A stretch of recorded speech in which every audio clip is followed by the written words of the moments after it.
times Allen Iverson humiliated his opponent.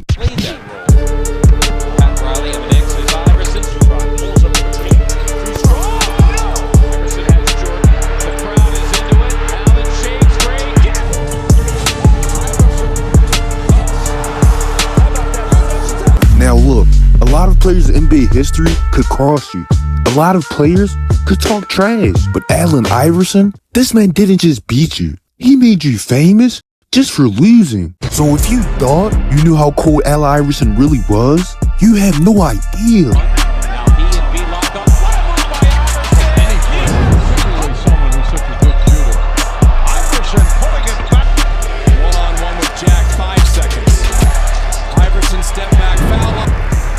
Who's the toughest guy you ever played against? I can go by era, actually. So Iverson was just really, he was a load to deal with, man. He was really, really tough. And first up, we got the time that Allen Iverson walked into the NBA and immediately started disrespecting people.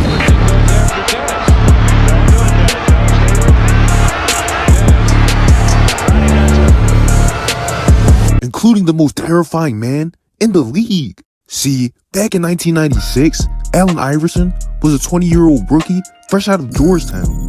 The Sixers were trash. They finished 22-60 that year. And you would think a first-year player on a 22-win team might come in, keep his head down, learn the rope. Nah, not AI.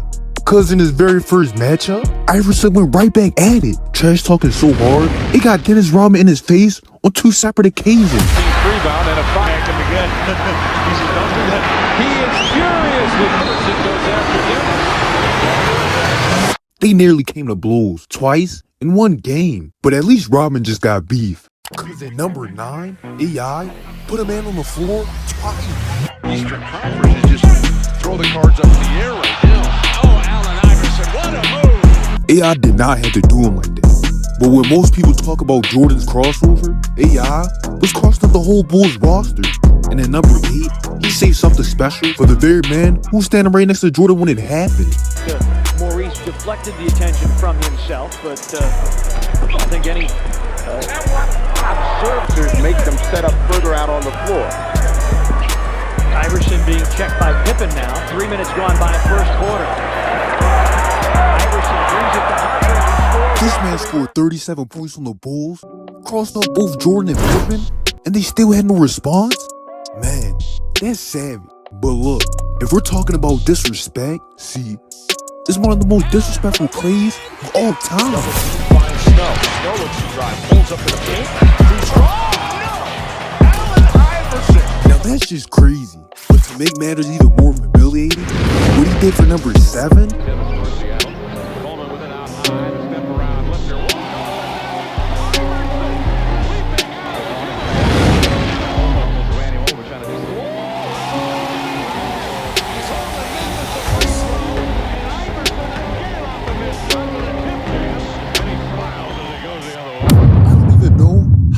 Did that, but that's nothing compared to what's coming next. Because March 12th, 1997, AI grew up worshiping this man. This was his hero, but that didn't matter. Watch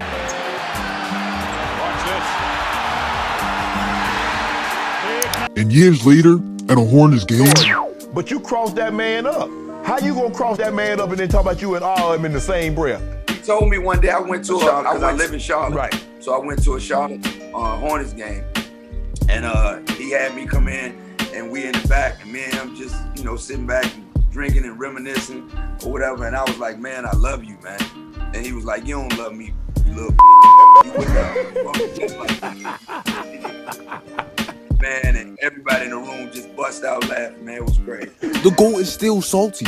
Now, if you thought going at Jordan as a rookie was crazy, wait till you hear what AI did at number 5. Because this time, this dude was out for blood. Not Vaughn. Iverson going one-on-one, accepting the challenge, and as they say, breaks the ankles of Vaughn and knocks. Look, John Wall trying to guard Allen Iverson was a big mistake. But putting Allen Iverson in a clutch moment might be an even bigger mistake. Cause sometimes humiliating someone isn't about the move, it's about the thing. See, back in November of 2004, the Sixers won a tight one against the Washington Wizards. The clock was ticking. 9-10 seconds tied up. Iverson stole the ball. Iverson stole the ball, and he scores. The game was basically already over. And the thing about that play, it wasn't even flashy. No crossover, no dunk, just pure instinct. I mean, AI saw the opening before the other guy even knew he was in danger. That's cold, but it could have been worse. Because the next victim got taken out in front of the whole arena. Now, crossing the Michael Jordan as a rookie was crazy. Wait till you see what AI did next. Because this time, it wasn't just a crossover. It was a crossover, a fadeaway, and then he stepped over them.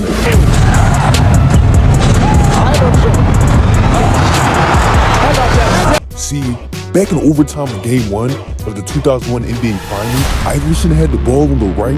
Tyronn Lue was put in the game by Phil Jackson specifically to slow AI down. AI crossed him, Lue bit, and Iverson pulled up, and as the shot went in, Lue stumbled and fell right there on the Staples Center floor.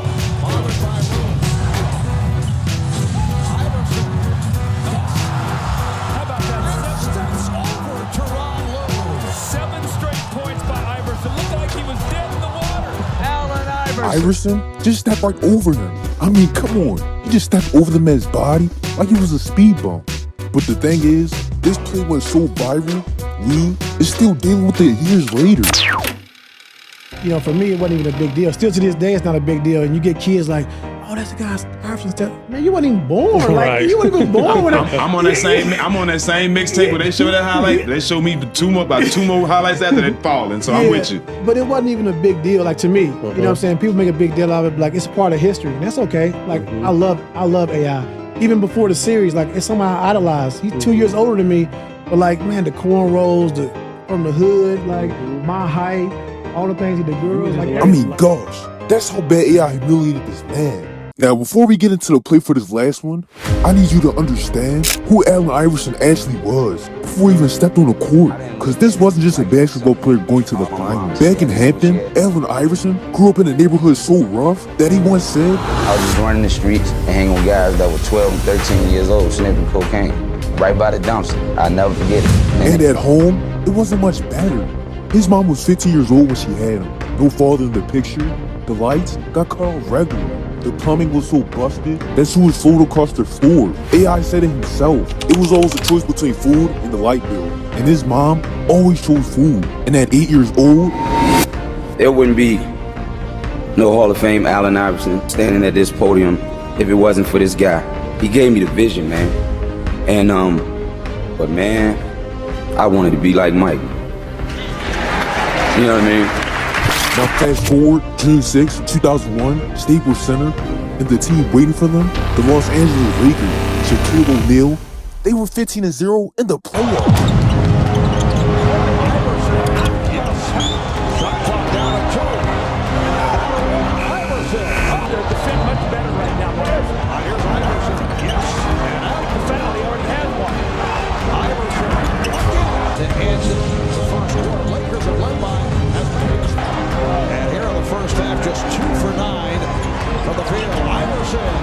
And at halftime, Shaq and Kobe combined for 22 points, and AI alone had 30.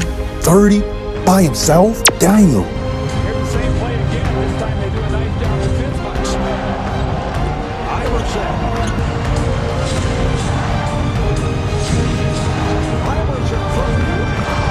The 76ers with the ball now. Iverson for three. Yes. And this is where the story becomes something special. Iverson.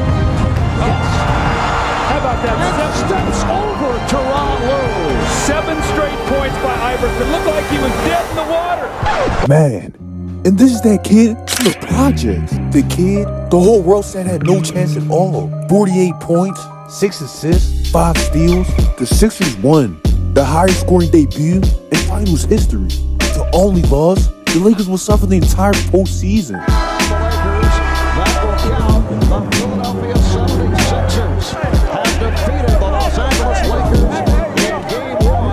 By one man, a 6 foot, 165-pound kid from the projects.